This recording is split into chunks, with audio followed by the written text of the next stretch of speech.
আমাদের সংগঠনের ইতিহাসে হচ্ছে এরকম আর কি, আমরা আসলে কোনো ভয় বা শঙ্কা থেকে আমরা সংগঠন থেকে সরে আসি না, বরং সংগঠনটাকে যতটুকু সাংগঠনিক প্র্যাকটিস যতটুকু থাকতে হয়। যেমন আমাদের আবিদ ভাইয়ের উদাহরণ দিলাম, আলাউদ্দিন আবিদ ভাই ভাই বারবার টর্চার হয়েছে, রিয়েড নিতে হয়েছে, বারবার কারাগারে গিয়েছে, অনেকগুলো মামলা তাকে বহন করতে হয়েছে, বাড়ি যেতে পারে নাই, তিনি কিন্তু সংগঠন ছাড়েনি, তিনি সংগঠনে আমাদের এখন পর্যন্ত দায়িত্বে আছেন।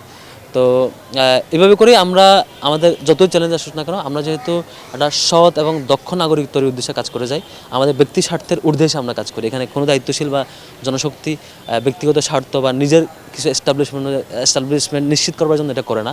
সেই দিক থেকে আমাদের মোটিভেশনের জায়গায় আমাদের খুবই ক্লিয়ার, লোক দেখানো না, আমাদের আমাদের স্পিডের জায়গায় ক্লিয়ার, আমাদের গ্রাউন্ডের জায়গায় খুবই ক্লিয়ার। সেজন্য আমরা যে কোনো পরিস্থিতিতে আমরা নিজেদের জায়গায় অটুট রাখবার জন্য সেই চেষ্টা অব্যাহত রেখেছি।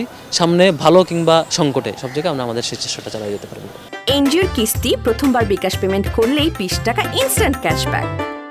দেখেন, আমাদের শিক্ষার্থীরা যে ছাত্র রাজনীতি নিষিদ্ধের জন্য দাবি তুলেছে, এর প্রতি আমি পার্সোনালি রেসপেক্ট করি তাদের মানে দাবির তাদের যে আগ্রহের জায়গাগুলোতে, বাট তাদের চিন্তা চেতনা কেন তৈরি হয়েছে এটা আমাদের অ্যানালাইসিস করা দরকার আর কি।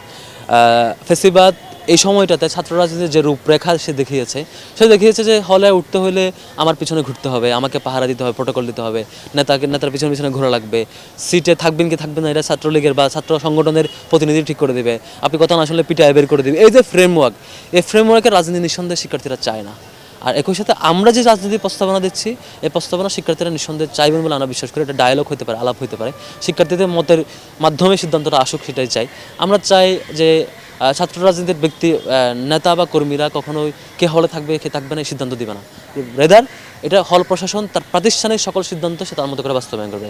ছাত্র রাজনীতি কেন প্রয়োজন? সে কী করবে? শুধু এইটুকুই করবে, শিক্ষার্থীদের অধিকার বাস্তবায়নের জন্য যেটুকু তার কাজ করা দরকার, যেখানে যেটুকু শিক্ষার্থীদের অধিকার নিশ্চিতের জন্য সেটুকু সে রোল প্লে করবে। এর বাইরে অন্য কোনো রোল সে প্লে করবে না। এখানে হলের সিদ্ধান্ত গ্রহীত হবে, সিদ্ধান্ত নেবে একমাত্র হলের প্রশাসন, ইউনিভার্সিটির একাডেমিক জায়গায় একাডেমিক অথরিটি, ইউনিভার্সিটির জায়গায় ইউনিভার্সিটি প্রশাসন। এখানে ছাত্র রাজনীতি শুধুমাত্র অধিকার বাস্তবায়নের জন্য, তার অ্যাক্টিভিজম, শিক্ষার্থীদেরকে তার নিয়ন্ত্রণ করবার জন্য নয়। এখান থেকে সংস্কার আসতে পারলে আমার মনে হয় এটা চেঞ্জ হবে। এর সাথে জরুরি সেটা হচ্ছে, কেউ যদি কারো উপর মত চাপিয়ে দেওয়ার চেষ্টা করে বা অন্যরকম আগের যেগুলো প্র্যাকটিসের সাথে সাথে সে যদি পানিশমেন্ট পায়, তাহলে আমার মনে হয় যে অপরাজনীতির সূচনা হবে না। শিক্ষার্থীরাও রাজনীতির ব্যাপারে যে মত, সেই মত একটা সুন্দর একটা মত দিবেন। এই জন্য আমরা শুরুতেই বলেছি আমরা একটা সুন্দর সংস্কার চাই, যৌক্তিক সংস্কার চাই।